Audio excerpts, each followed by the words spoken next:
Alright, ladies and gentlemen, welcome to MLB The Show 25 franchise. Now, I was trying to determine what team I wanted to do for franchise, and obviously my favorite team is the Toronto Blue Jays. Um, I was thinking about doing a different team, but I don't know how invested I'd be into them, right? If I did I know they obviously don't need anybody, but let's say I did the Dodgers, right? They've already got all these 90s, all these high 80s. Um, and while I do like a lot of the players on the Dodgers, it just feels like it would be too easy. Um, Now, a team like the Rockies, let's say, right? I don't really know anybody on the Rockies. I don't claim to be a huge baseball fan, so I don't know every player on every team. I don't really know a lot of the prospects. The only guy I know on the Rockies, sorry, I know two guys. I know Nolan Jones, and I know where is he? Chris Bryant, right? Those are the only two guys I know on the Rockies. I know Charlie Blackmon was there. I don't think he's on the team anymore. Yeah, see, I don't even know where he plays anymore. So, um, just keep in mind with that. Also, um, name pronouncing, like, what's a good example? Let me go. Let me go to the team. I'm gonna do the Blue Jays, um, and we're gonna take a look at the roster in a moment. But just to give you kind of an example, they're one of their top prospects, um, Arjun Nimala. Now, I could have completely butchered that name and have no idea how to pronounce it. Um, or Josh Kasevich, right? I don't know how to pronounce these guys' names, so I apologize in advance for that. But I don't want to take up too much time. I am going to select the Toronto Blue Jays. We are going to turn the GM contracts off. Everything else is going to be default. We're going to scout, set lineups, manage. We're going to be doing everything manual. We'll skip and set that later. So we're basically at the point now where it is about to be the regular season. Now, here's the thing. When you start in spring training, you can do contract extensions. So I'm going to advance to the regular season. Now, the reason I did this is because in real life, Vladimir Guerrero Jr. is in the final year of his contract. He has not signed an extension as of this moment of the recording with the Toronto Blue Jays. It is the same thing with their shortstop, Bo Bichette. He is about to be a free agent. He has not signed an extension with the Toronto Blue Jays. Both these guys contract situations are going to be looming over this entire Blue Jay season until they get extended or they hit free agency or they get traded. Now, in this franchise, I don't really know what I want to do yet, um, but I'm going to take the realistic approach as of right now. They have both not signed. That's why I didn't start at spring training, for those that are wondering. They are going into the regular season. Um, with only 1 year left on their deal. So that's what I'm gonna do, and then from here on out, whatever the Jays decide to do, if they trade Vladimir Guerrero Jr. tomorrow, that's their universe. This is not my universe. I've taken it up to the point of basically where we are today, and now I'm in control of the team. So, with that being said, we're gonna do a quick roster analysis, roster review, overview. I don't want to take up too much time here, because I do want to get you guys some gameplay here in the first episode. But obviously, we have to see what we're dealing with, see who the prospects are, kind of see who's going to be the future of this team, who might get traded, etc., etc. So let's start with starting pitching. I'm not going to go over every single player. I'm just going to go over notable players. Um, SDS's, what do you call it? Starting rosters for the game are not great. Like Brandon Barea, again, be pronouncing that name wrong. He was a first round pick only a couple years ago. Now he's only got C potential. That to me doesn't make any sense. Again, I don't know his stats. I don't know what he's done in real life. Maybe he only deserves a C potential. But 21 years of age, first overall pick, you think he'd have at least a B potential, right? You're telling me this guy's never gonna hit at least 80 overall? So that to me doesn't make any sense. Again, maybe he's hasn't been doing good in wherever he's playing, so maybe that's the reason. Um, Trey Savage. He was their first round pick this past year, but again, only see potential. That to me doesn't make any sense. He actually was named, I think it was first or second spring breakout All Star team. So again, not even a B potential for this guy doesn't really make a whole lot of sense. If you guys want me to edit any potentials, not only on the Blue Jays but on any team in general, let me know because uh, again, doesn't really make a whole lot of sense to me that he's only got a C potential, but you never know. Alec Manoah, man, I want to fall from grace. This guy was Cy Young worthy right here in this season, and then just had that horrific 2023, and then 2024 only played 5 games. But um, Jake Bloss potentially could be somebody. He's 23, 66. Again, I'm just gonna skip over these guys. Ricky Tiedemann, third round pick in 2021. Very, very high on this guy. He's got B potential. He's already a 67 overall. We're definitely gonna be seeing this guy here in the series. Maybe not year number one, but maybe a September call up if he does well in AAA. Chris Bassett, he's 36. He's only got 1 year left. Chances are I'm going to be trading him. Max Scherzer, same thing. He's 40 years of age, only 1 year left. Probably going to be trading him. Jose Barrios, he's here for the foreseeable future. He's only 30, so hopefully with that contract that we're paying him, he can have some good years for us. Bowen Francis, he's gonna be a while before he hits free agency. He's only 28, so um, he'll probably be here for the foreseeable future. Kevin Gausman, he's got this year and next year left, but he is 34 years of age, so again, another could be a potential trade candidate. Relievers, not really a whole lot to talk about here, to be honest. Yariel Rodriguez, he's making $8 million as a 64 overall. Not great. Other than that, Eric Swanson, he's a free agent after this year. He's only a 68 though, so realistically, we're probably not going to get a whole lot for him. Chad Green is here, and then Jimmy Garcia or Yimi Garcia. I think it's Jimmy Garcia. He's making quite a bit of money. Again, could be another trade candidate if we don't perform. And then closing pitching again. This guy Jeff Hoffman, he came from the Phillies. Signed him to a 3-year deal worth 33 million. He's 32 though, so again, maybe another guy we could trade and potentially get something back. Catchers, not really a whole lot here. Alejandro Kirk, and that's pretty much it. I don't really see anyone else making the team. He's got this year and then the year of arbitration before he hits free agency. He's got some good stats, good vision at the plate, good fielding, some decent contact. He had that year where he hit 285, and then hasn't really gotten up to that point since then. But he's going to be our catcher. He's only 26, so you never know.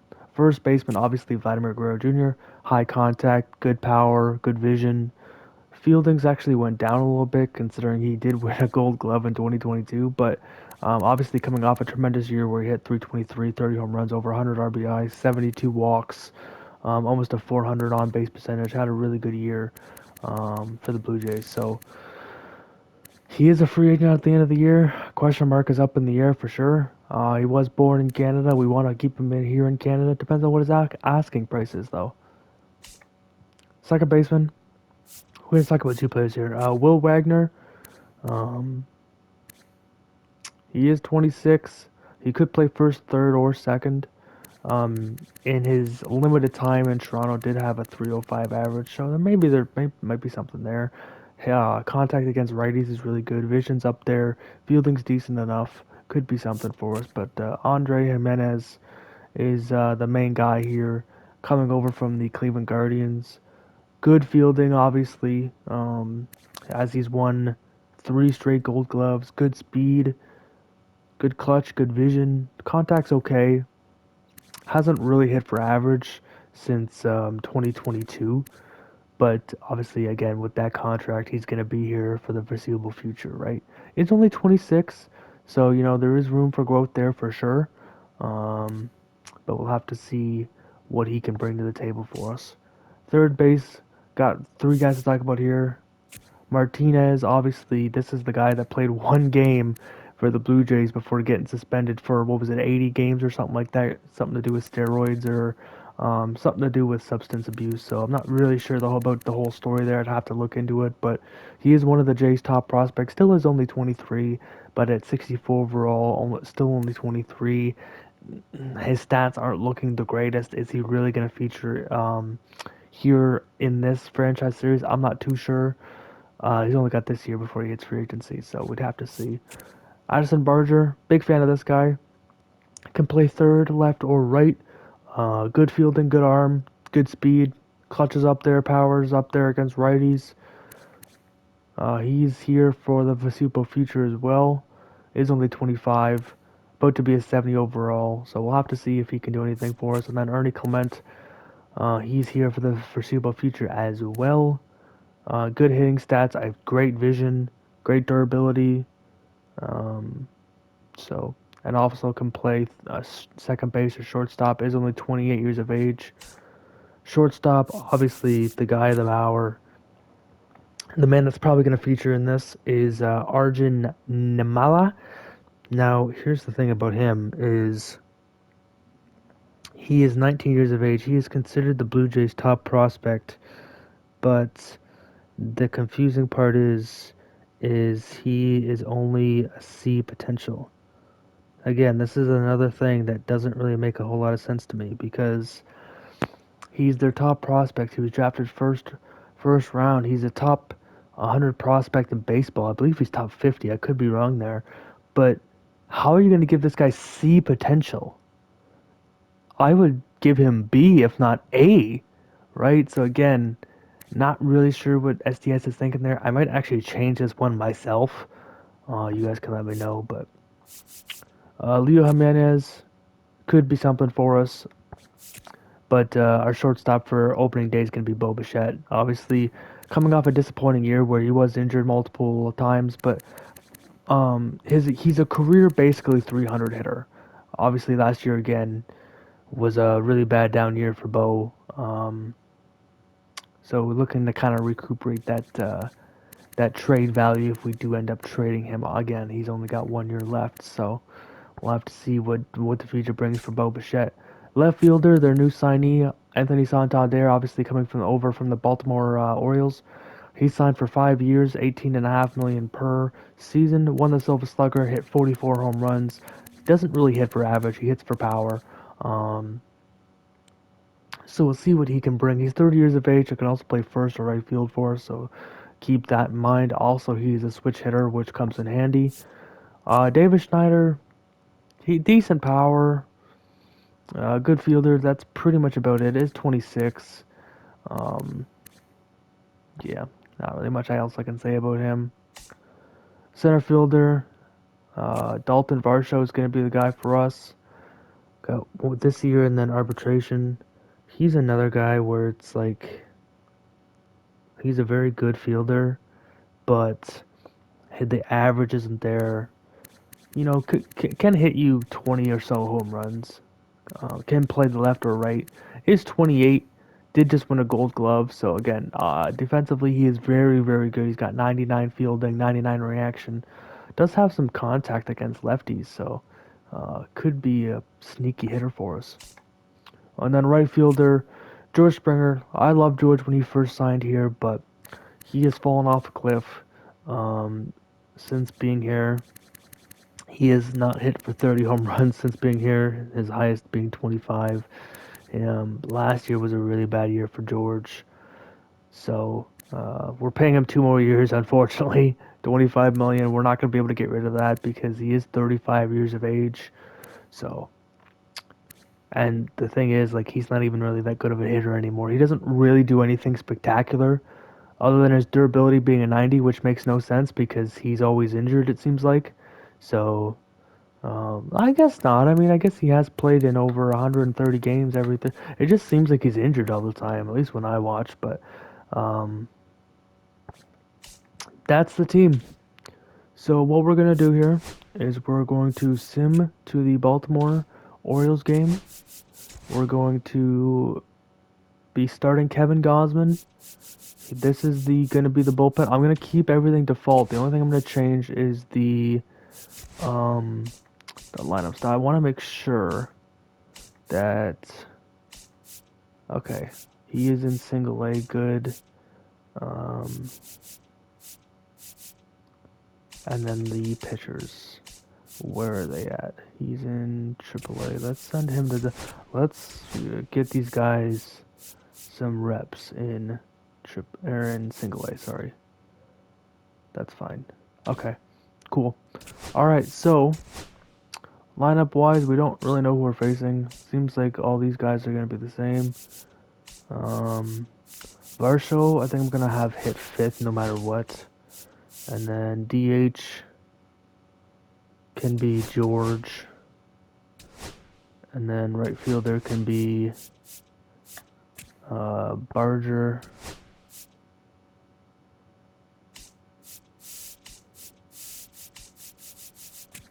Ernie does have some good hitting stats, so let's get Ernie up there, and then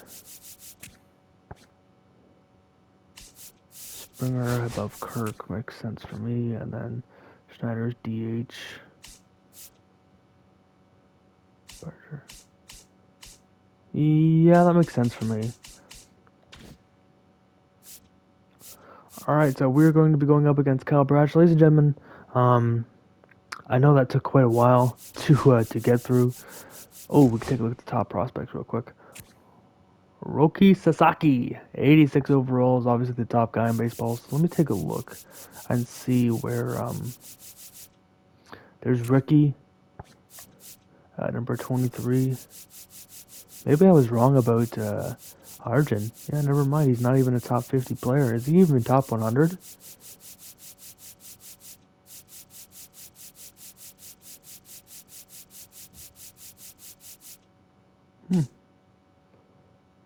Yeah, never mind. Okay. He's not even considered a top 100 guy in baseball. That's crazy to me. There you guys can see our top 20 prospects. By organization, you guys can pause if you'd like.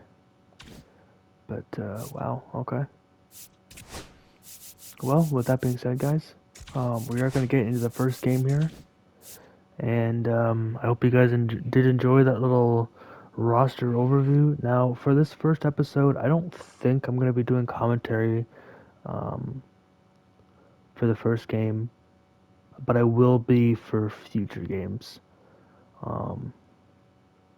So this is kind of just like me sitting back and chilling, letting the commentary do their work. Commentary this year is a little bit weird to say the least, but sit back, enjoy the gameplay, enjoy the commentary, and I will see you guys for the next episode where I will be commentating the games. I'm gonna have to remember to turn off commentary in the settings because here's the thing: at the end of the day, yes, you guys are watching for the Blue Jays franchise aspect, but I want to give my input on things, right? I want to put my little spin on it. So I'm going to be doing commentary. We're going to be doing different things for the games. Like just for example, if I want to player lock as Ricky for a game, we're gonna go down there in AAA. We're gonna see how he's developing down there. Maybe I player lock him for a game, or if I'm feeling for it, maybe I player lock Vlad for a game, and we only play as him, right? I got so many different ideas for this series. It's absolutely crazy. Scouting obviously is going to be a big part of this aspect as well. We're going to have to be drafting nice. We're going to have to be trading, signing free agents, all that good stuff. But that's enough talking. Let's get through opening day.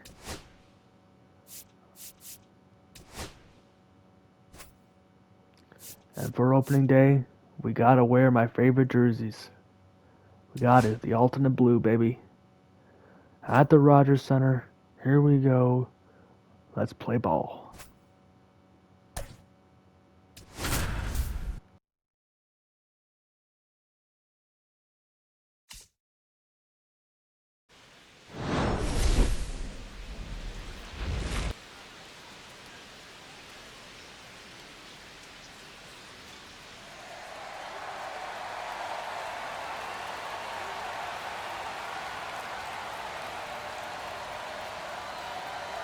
It's the Baltimore Orioles and the Toronto Blue Jays. Opening day festivities wrapping up, and we'll be back to get this season started right after this.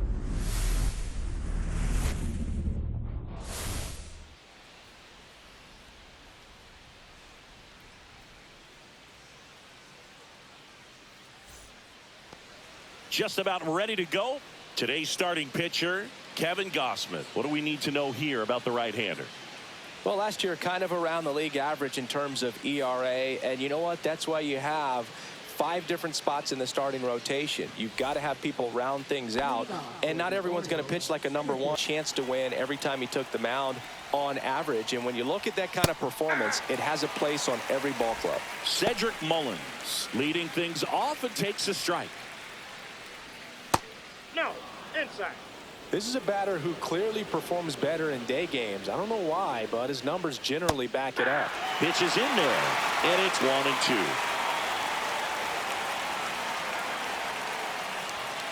And that skips in the dirt.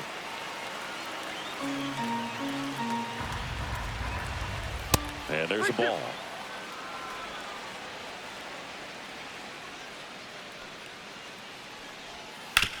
Swing and a ground ball, base hit right field. And he's going to make it to first. And we'll see how they score it. Hard to tell exactly what went wrong right there. That was a fairly routine ground ball, but he just couldn't get it to stick in the glove. Might have taken his eye off it a little early, but regardless, you're going to have to work around that error. Ryan O'Hearn comes up to hit. And that's in for a strike. Boog, the runner at first needs to be careful right here. He's dealing with a pickoff artist on the mound. Hit in the air left field. Santander in pursuit. And there's one down.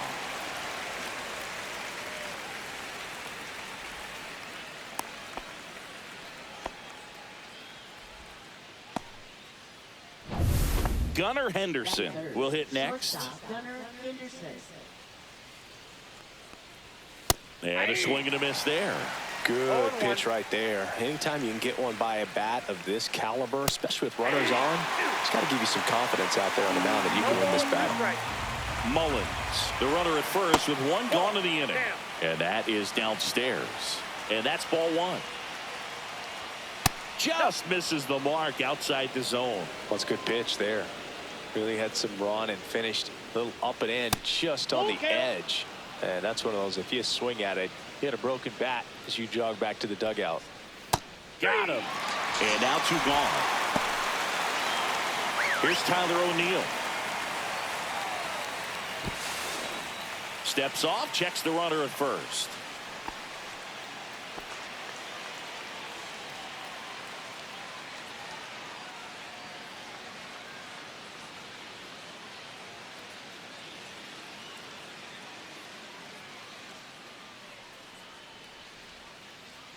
Runner takes off, pitch in for a strike. Throw to second, great jump, and that is a stolen base. It wasn't even close. I think that steal kind of sets the tone, not just for this game, but for the entire series. First inning, game 1, so that kind of tells me they're going to be aggressive on offense and try to force the issue whenever they can.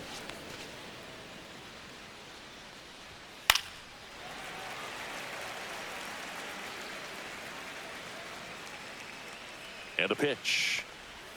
That's outside. And the count 1-2. Well, I think he's trying to get a feel for where that one missed. I mean, that's strike 3 and the 3rd out. So we take a break. And we're back. And on the hill in this one, Kyle Bradish. What do we have on him?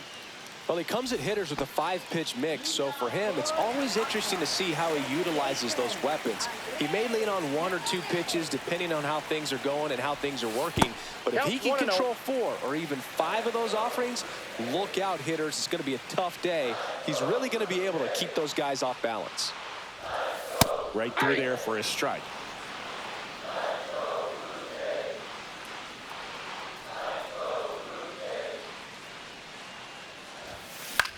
On the ground, sneaks through, base hit. So a man on base to start the inning. Just a simple ground ball the other way. They had eyes on it, man. Sometimes that's all you need to do. Just let the ball travel, put the ball in play, and just hope it finds a hole. And now a chance to maybe get creative on offense with good speed on first.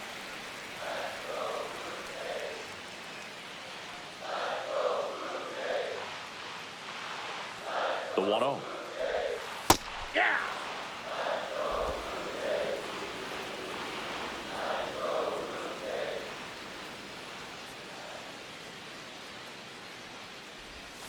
Swings through that one for strike 2. All sliders so far in this at bat to get ahead in the count, and clearly shows there was a game plan in mind for how to attack him in the box. And no one can get there. Jimenez around second, on his way to third. Coming home. He scores and they have the lead. Well, that certainly feels good when you can win the at-bat after being down in the count, up against it with 2 strikes right there. Smash that one through the infield for the knock. When it's hit that hard, it makes it very tough on the infielders to make any sort of play. Vladimir Guerrero Jr. stands in now and watches strike 1. Next offering is fouled back. Runner in scoring position, nobody out here on opening day.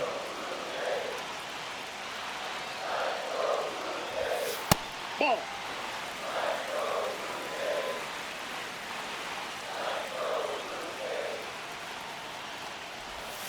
That misses. That's ball 2.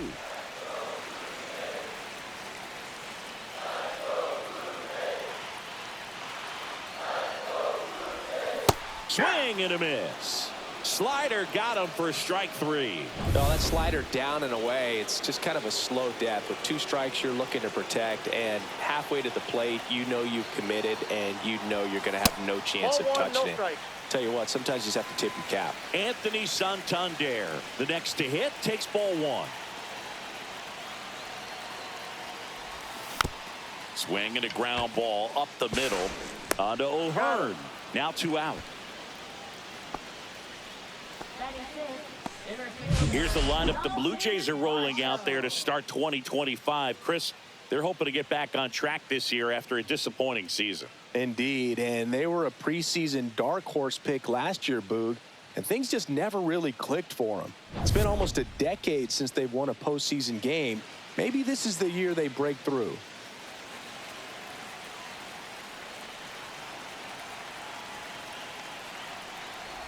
Dalton Varsho at the plate with 2 away, swings through that one.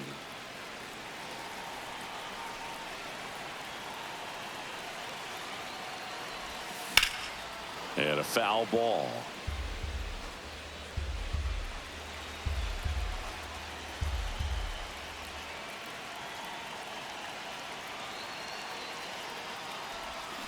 Foul ball, still 0-2.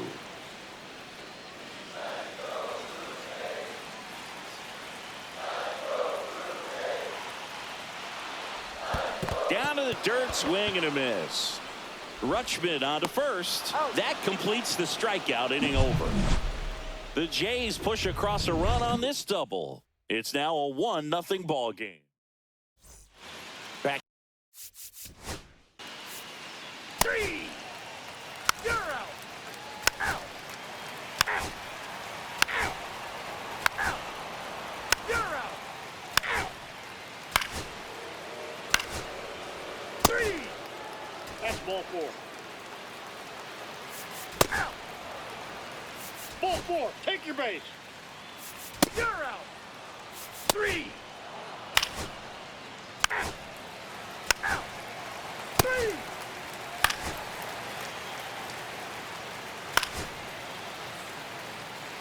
Out. Out. You're out.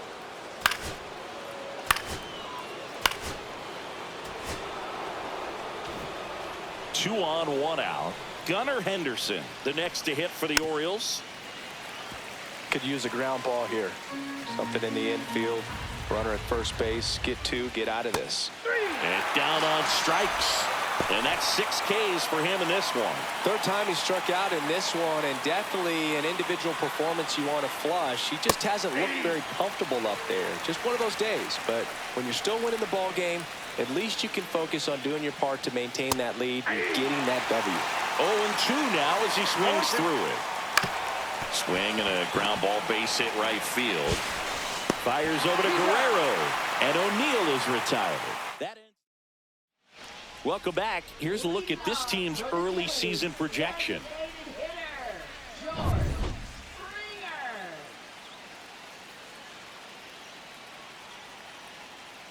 Bradish back to work. That's down and in. A slider missed.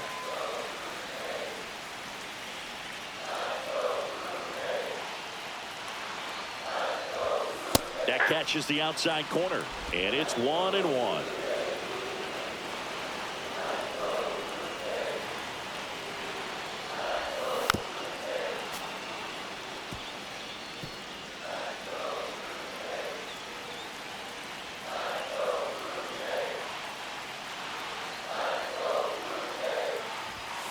Caught him looking for the K. No, that's not the best two-strike fastball I've seen, but certainly got away with the location there. You know, sometimes as a hitter, when you're down in the count, you're so focused on a pitcher painting the black, and you just get a little bit locked up on something down the heart of the plate, not expecting it, and it just kind of freezes you. O'Neill calls it in, 2 away. Next to hit, Addison Barger worked a walk in his first trip to the plate. Swing, and that's ripped towards right center. He won't get there. That should be extra bases. And now the tying run is into scoring position. Everything came together for him. As soon as that one shot off his barrel, he was thinking extra bases. Really nice job of getting the bat out front, but not hooking around it or rolling over it. Just kept the swing on plane and smoked that thing into the gap. Now a pretty big at bat coming up with a chance to even this ball game up.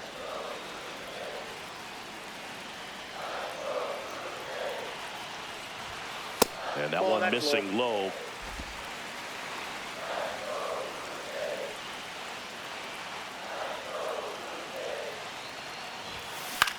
Swing and a high fly ball left field. O'Neill getting an angle on it. And that is the inning.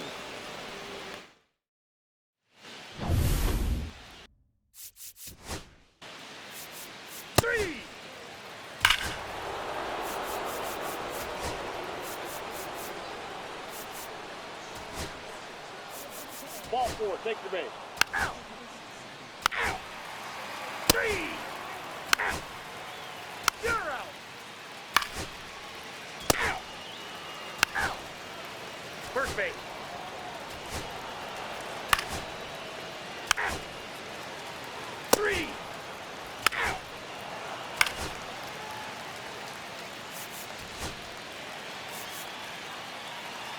You're out.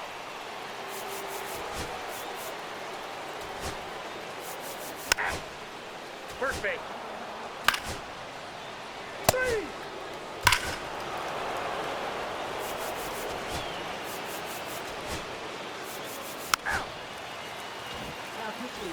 Back now, new pitcher on the mound as we roll into the bottom of the 8th, Keegan Aiken. Bringing in the lefty with a left-handed hitter coming up to hit. Classic bullpen move right here, so we'll see how it works out. And makes the grab. 1 down. Really nice job to get your first out of the ball game. Here's Andres Jimenez. Down and away for ball 1. Action in the pen down there. Ryan Baker, the hard-throwing righty, is up and loosening. Just that ball went out. missed.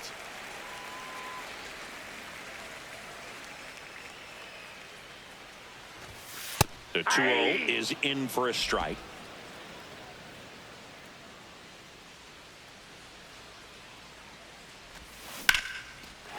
Liner, and this could be trouble. Now he'll turn for second. In safely. It's a double and his second hit. Nice job of driving that pitch the other way on a line. You know, hitters, they take so many reps in the cages working on going to the opposite field, and it doesn't always translate into the game, but right there it did, and he did it perfectly. Bo Bichette up to the dish, and first offering is fouled off.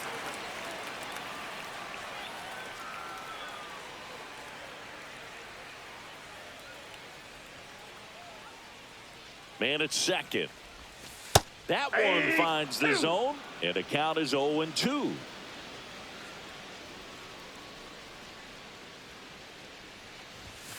The shortstop takes the ball. See if he can go upstairs a little bit. Make sure you miss up and out of the zone since you're heading the count 1-2. Don't miss in the zone because that's where you can get hurt. That one just misses the outside corner. 2 balls, 2 strikes.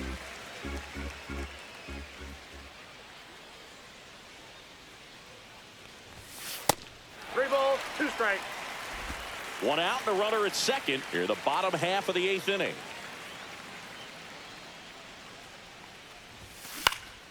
Out towards left center. Mullins sizes this one up, and he makes the catch. That's out number 2.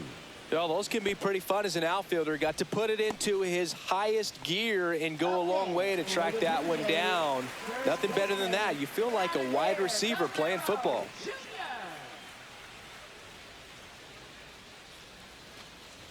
Vladdy stands in with 2 away as he takes a ball.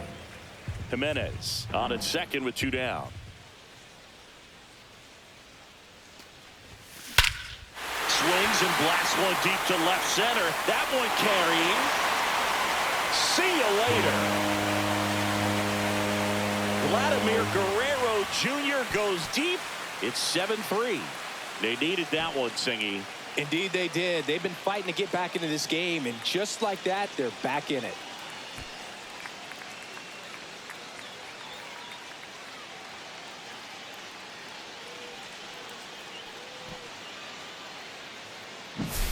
With a low 90s fastball, you have to live on the edges and hit your spots. If you don't, you'll get hit hard. Really good swing there, patient and waited for it. It was like BP all over again. Anthony Santander at the plate. 1 for 3. And first offering is fouled off.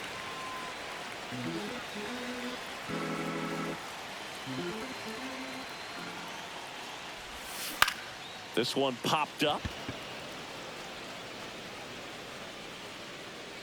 Henderson makes the play, and it's out number 3. And welcome back to the ballpark. All set for the start of the inning. Stepping in, Gunnar Henderson. Close but called a ball. 1-0. Burr, the tall righty, 30 years old now, and he was a 5th-round pick back in 2015. Just missed.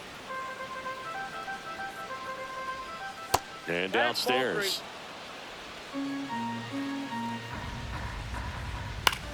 Fly ball down the line. Reaches for it, but it's foul. Swing and a miss, struck him out. At the plate, Tyler O'Neill. That one's upstairs, ball 1. And that's downstairs and outside. 2-0. Tap foul at the plate. Next offering is fouled back.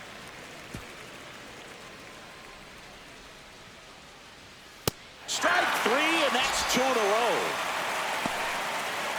2 outs, base is empty. Jordan Westburg, the next to hit for the Orioles. In there for a strike at the top of the zone. Next offering is fouled back.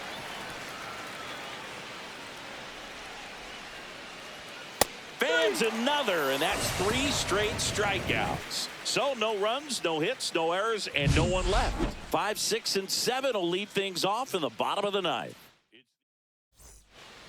Back now as they hand the ball to a fresh arm to start the bottom of the 9th. Brian Baker. And he's got a nice lead to work with, so he should come in throwing strikes, attacking these hitters. And now it's Dalton Varsho. First That's pitch outside. misses.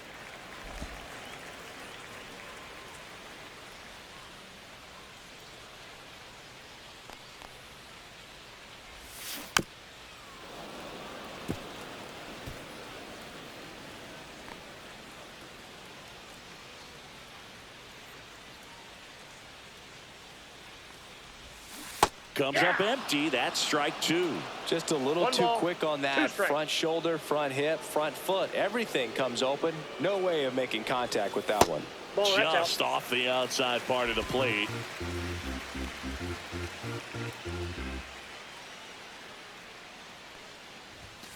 Spoils the two-strike pitch, and he'll see another.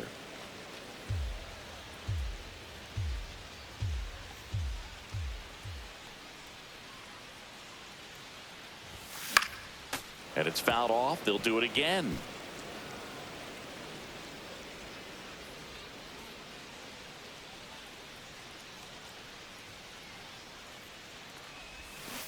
And he couldn't hold back. He's rung up on strikes. Committed to that breaking ball just a little too much and couldn't pull the bat back in time. You know, once you get it going, it can be so tough to stop the momentum with that barrel. Good pitch, had him fooled. So now pitch hitter for the Blue Jays, Will Wagner. Looking to start something with one gone.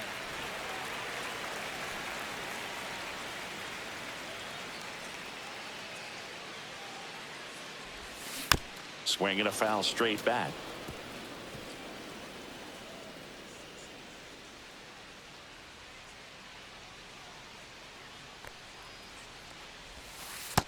Ball one. One out, base is empty.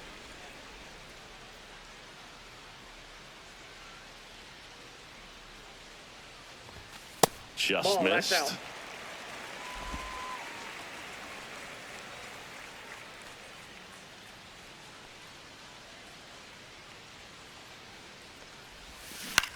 And that one is lifted in the air. Cowser gets under it.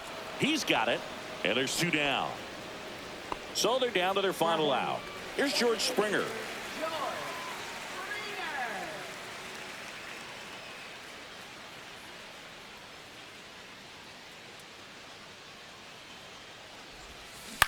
Sends it to center, and that's going to do it. And he's got it. Ball game. And the Orioles collect their first win of the season.